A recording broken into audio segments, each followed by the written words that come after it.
Pulau Hantu. The name alone sends a shiver down the spine of those who know it. Translated as Ghost Island in Malay, this tiny, uninhabited isle off the southern coast of Singapore is rarely spoken of in public. Not because it's a tourist trap, nor because it's beautiful, though the water surrounding it is a shimmering sapphire, and the trees that its land sway as if in eternal whisper. But because it's cursed. According to local legend, centuries ago, two warriors fought a duel to the death on this island. Both were mortally wounded, and as they lay dying, they swore their spirits would never leave the place. Since then, strange lights have been seen floating over the trees. Voices whisper in forgotten tongues during high tide. Fishermen passing near the island report hearing the beating of distant war drums, despite no one being there. As time passed, the stories evolved. Some said Pulau Hantu became a resting place for souls who died at sea. Others believe ancient rituals were once performed on the island, offerings made to appease something older than legend. Something waiting. Despite its reputation, Pulau Hantu remained relatively untouched. Tourists rarely ventured there. Locals avoided it. Only the truly curious, or the foolish, ever stepped foot on its soil. And one of them was Aaron Lee, a travel vlogger known for exploring the undiscovered and underrated places of Southeast Asia. Young, charismatic, and always chasing the thrill of the unknown, Aaron had built his YouTube channel around venturing where few dared to go. Ghost towns in the Philippines, abandoned temples in Thailand, cursed forests in Indonesia, and now, a remote island shrouded in silence and myth.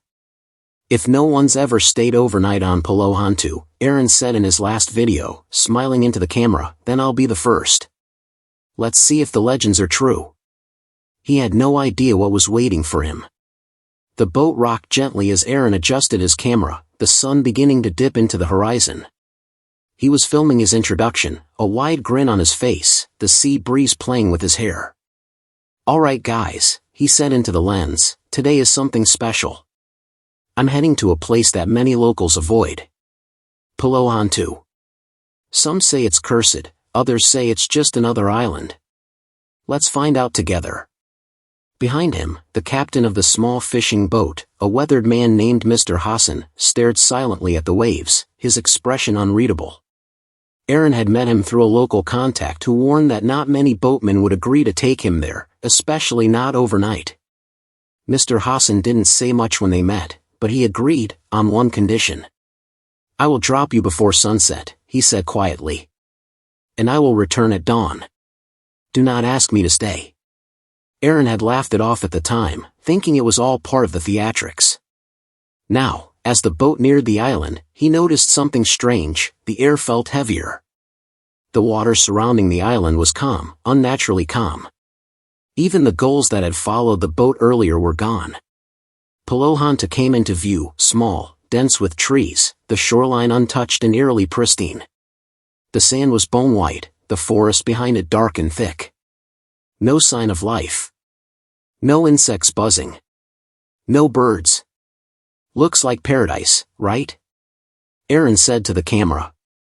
If you ignore the whole ghost thing. Mr. Hassan didn't help him unload his gear.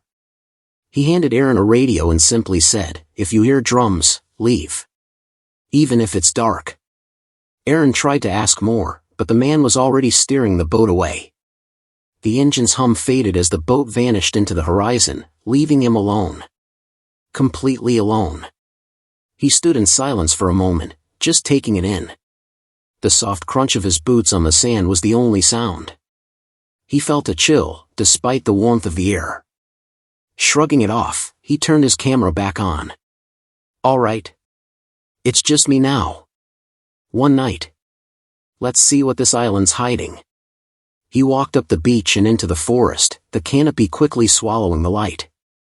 He didn't notice, as he passed the first row of trees, that the wind had suddenly stopped. Nor did he hear the faint whisper that drifted through the branches behind him, a voice too soft to understand, and too old to be remembered. The forest was thicker than Aaron expected. Vines curled around twisted tree trunks, and the undergrowth was dense with fallen leaves and roots that seemed to stretch like fingers across the forest floor.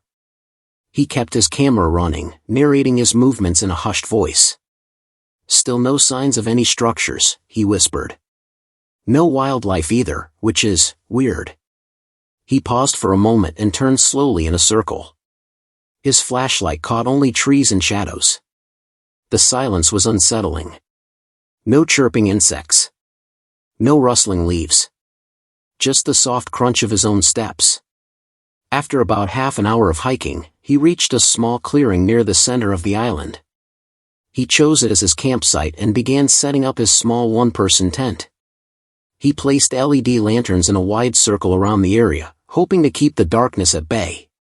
By the time the sun disappeared, the island had become something else entirely. The trees, once green and alive, now looked skeletal in the faint light. The sky, once golden with dusk, turned a heavy, suffocating black. And the silence somehow deepened. Aaron sat in front of his camera with a small campfire crackling beside him. So far, nothing too spooky, he said, forcing a smile. But hey, it's only 9 p.m. Ghosts don't punch in until after midnight, right? He laughed softly, then looked over his shoulder. The laughter didn't echo. He frowned slightly. Then he heard it. A soft, rhythmic sound in the distance. Thump, thump, thump. It was faint. Could have been anything. A branch falling. Maybe his own heartbeat amplified in the quiet. He turned off the camera to listen better. Thump, thump, thump. No. It was definitely real. Steady. Hollow. Almost like drums? He stood up slowly, flashlight scanning the trees. Is someone there? He called out. Hey, if this is a prank, good one. You got me. No answer. Just the sound, still distant, but getting clearer. Closer. He checked the radio Mr. Hassan had given him. No signal. Then, just as suddenly as it began, the drumming stopped. Completely. Aaron stood frozen, his breath shallow. The only sound now was the fire crackling. He looked up and noticed something strange. The trees weren't moving anymore. No wind. Not even a breeze. The entire forest was still. Dead still. He sat back down, trying to calm himself. All right, he said quietly to the camera, hitting record again. Heard something weird. Could be part of the island's charm. Or maybe I'm just psyching myself out. Behind him, in the shadows between the trees, something moved. But Aaron didn't see it. It was just past midnight when Aaron's eyes snapped open. He hadn't meant to fall asleep, but exhaustion had crept in after hours of waiting for something, anything, to happen. Now he sat up inside his tent, heart beating fast, unsure of what had woken him. The fire had died down to faint embers, and the forest remained oppressively silent. Then he heard it again. A voice. Not loud. Not clear. But unmistakably, human. It was faint, almost melodic, as if someone was singing far off in the distance. A woman's voice, soft, sorrowful, echoing faintly from the direction of the shoreline. He turned on his camera and flashlight, stepping cautiously out of the tent. The LED lanterns still glowed dimly around the clearing, casting long, shifting shadows. The voice stopped the moment he stood up. But he followed it anyway.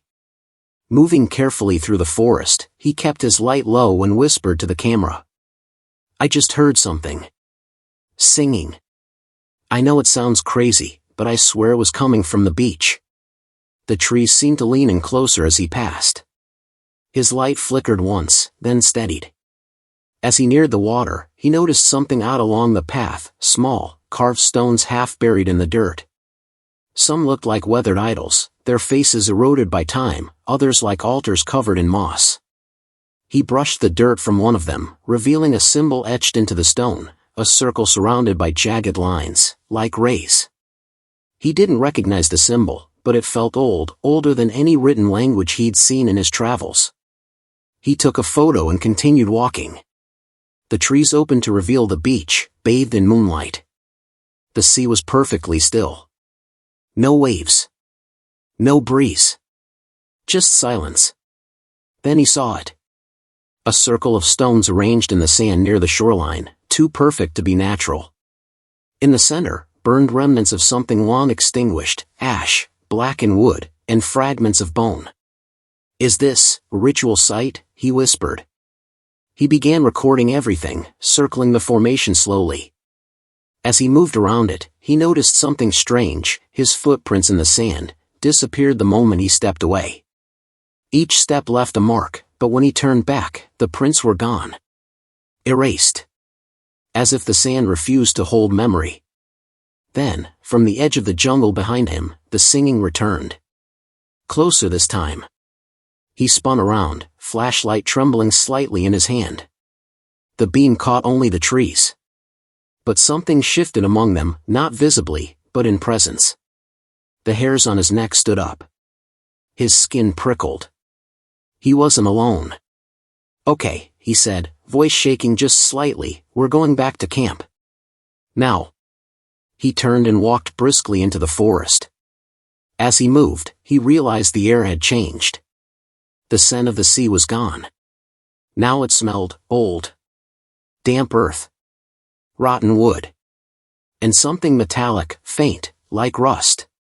Then, behind him, just at the edge of hearing, came the soft, deliberate sound of footsteps. Following. Aaron's breath was shallow as he hurried through the forest, every step quick but quiet, his flashlight sweeping wildly from side to side.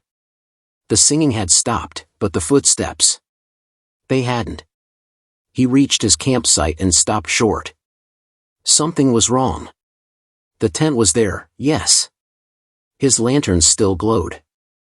But his gear, his bag, extra batteries, even the drone case, had been moved. Arranged. As if someone, or something, had gone through them. His camera was still recording. He picked it up and checked the footage. Nothing but static for the last few minutes. Not black screen. Not distortion. Just pure, white static. He tried turning it off. The button didn't respond. "Okay, cool," he muttered, trying to stay calm. Just some technical weirdness. Maybe humidity. Then he noticed something etched into the side of his tent, a symbol. The same one he saw carved into the stone earlier, the jagged sun-like shape. But he hadn't done that. No one else had been here. Right? The air grew colder. Not a breeze. Just a drop in temperature, sharp and sudden. His breath became visible, thin wisps in the moonlight. That's when he heard the voice again. Only this time, it was whispering his name. Aaron. It came from behind the tent. Low. Drawn out. Not angry, not mocking, but something far worse. Welcoming. He spun around, light aimed directly into the trees. Nothing. But the whisper came again. Aaron. He backed away slowly, camera in one hand, flashlight in the other. This is not funny," he said aloud. "If someone's here, you've made your point." Then, one of the lanterns flickered, and died. Then another. And another. Until only one was left, casting a small, trembling circle of light around him.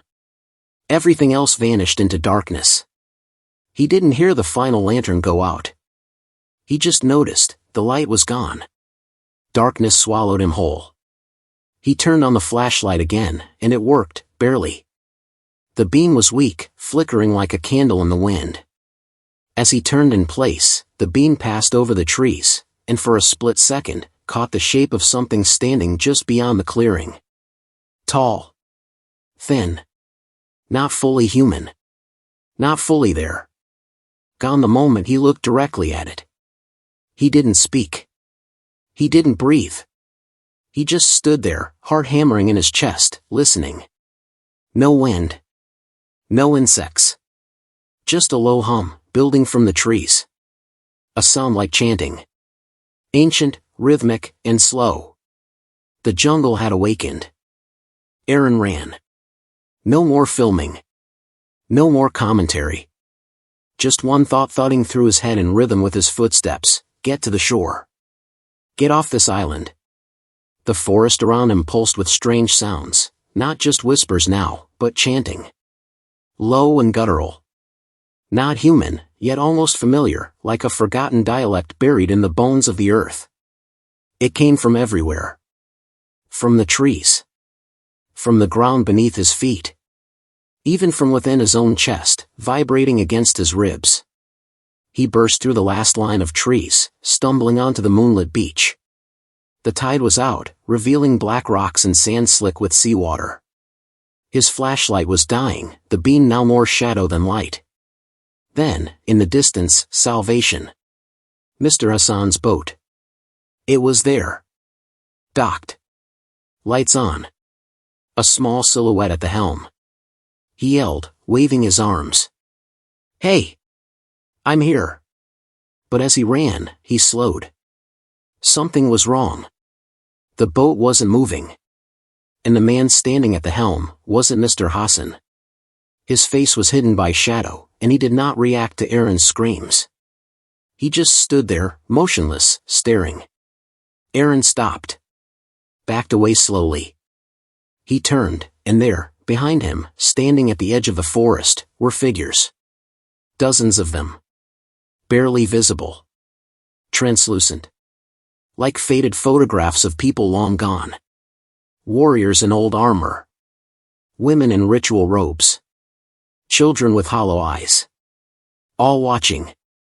Silent. Waiting. The air grew still again. Time seemed to pause. Then, just as suddenly, they vanished.